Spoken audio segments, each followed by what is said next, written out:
நினைப்பினும் அங்கே வந்து எதிர் நிற்பனே. முருகான்னு நினைச்சா எங்கேயாவது வேல் தெரியும், மயில் தெரியும். நேத்து எதர்ச்சியா சாமிகிட்ட கேட்கிறோம், எப்பவுமே மனசுல கேட்கும், என்ன நான் பேசுறது உனக்கு உண்மையாலுமே கேட்குதானா?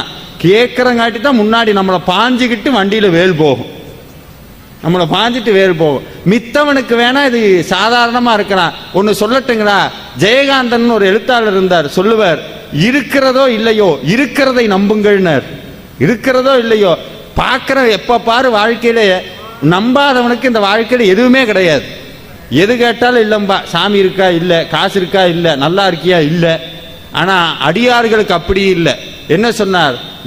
யாவர்க்கும் குடியெல்லோம், நான் யாருக்கும் நான் அடிமை கிடையாது, யமனுக்கே பயப்பட மாட்டேன்னார். யமனுக்கே பயப்பட மாட்டேன். அருணகிரிநாதர் சொன்னார், மரண பிரமாதம் நமக்கில்லைனர். சொல்றார், எனக்கு ஒருபோதும் யமன் என் கிட்ட வர முடியாதுன்னார். மரண பிரமாதம் நமக்கு இல்லை. ஏன்னு கேட்டார். நம்ம உடனே சொல்லுவோம், உங்ககிட்டலாம் வந்து நீ என்ன அவனை பார்த்திருக்கியா? உடனே நம்ம என்ன சொல்லுவோம்? ஆமா அவனை பார்த்தன்னு சொல்லுவோமா? அருணகிரிநாதர் சொல்றார், மரண பிரமாதம் நமக்கு இல்லை, ஆம் என்றும் வாய்த்த துணையினர். ஆம் என்றும் வாழ்த்து துணை. என்னடா உன்ட்ட துணையா இருந்தது? நான் சொல்றாரு, கிரண கிளாபியும் வேலும் உண்டேனார். என்கிட்ட எப்பவும் மயிலும் வேலும் என் கூடையே இருக்கும், அதனால யமன் வந்து என்கிட்ட வரமாட்டார். யமன் மட்டும் இல்ல, யமனை மாதிரி நம்மளை என்னைக்கும் துன்பப்படுத்துறது எதுவுமே நம்ம கிட்ட வராது. சொல்லுவோம்ல மரண வேதனைன்னு, மரண வேதனை ஒருபோதும் நமக்கு வராது. மரண பிரமாதம் நமக்கு இல்லை, ஆம் என்றும் வாய்த்த துணையினர்.